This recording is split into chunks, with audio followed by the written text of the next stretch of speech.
On the question of final passage, recognizes the gentleman from Allegheny County, Representative Saccone.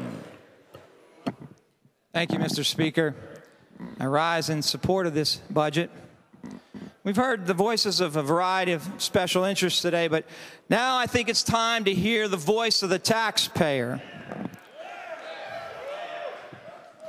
Because at the bottom of the heap is the taxpayer, struggling to make ends meet while paying for all these programs and all those who insist that they have the right to the working man's money.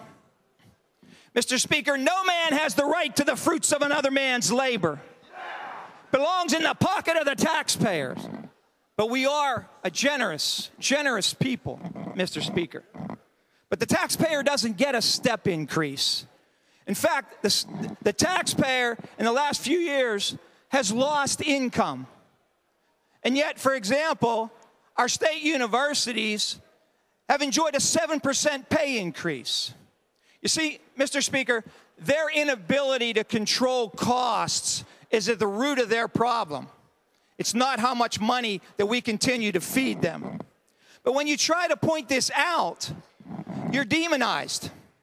It reminds me of going when the fat man goes to the doctor. And I'm not saying I'm speaking from personal experience or anything, but when you go to the doctor and the doctor says, "Sir, you're overweight, and you need to trim down, and you need to consume less, and we're going to make you exercise and compete to help you trim down." And I say, "Doctor, you're against me.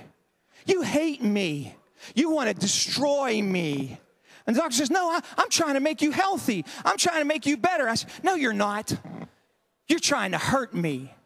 That's what it feels like when you're trying to fix these problems that are inherent in our state system.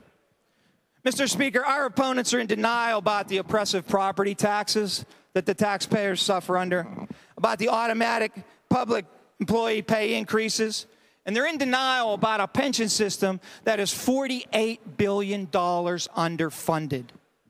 Now, I've heard it said here by my good colleague from Allegheny County that adding money to the state pension system, and we added $300 million to that system this time. It's a lot of money. And he said that somehow is not an education expense. Well, my good colleagues, I want to tell you that pension is part of the total cost to put a teacher in the classroom. It is the cost some of our predecessors failed to fund properly and left us with this legacy. And so that has put our pension fund in jeopardy today.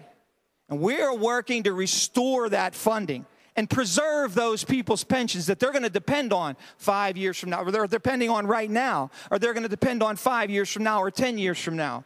We're trying to fix that problem. In the past, this legislature played a shell game of manipulating money, spending money we did not have to reward special interests at the expense of the taxpayer. Well, the taxpayer is tapped out. They demand we spend within our means. And this is a fiscally responsible budget, and I encourage you all to support it. Thank you, Mr. Speaker. Chair thanks the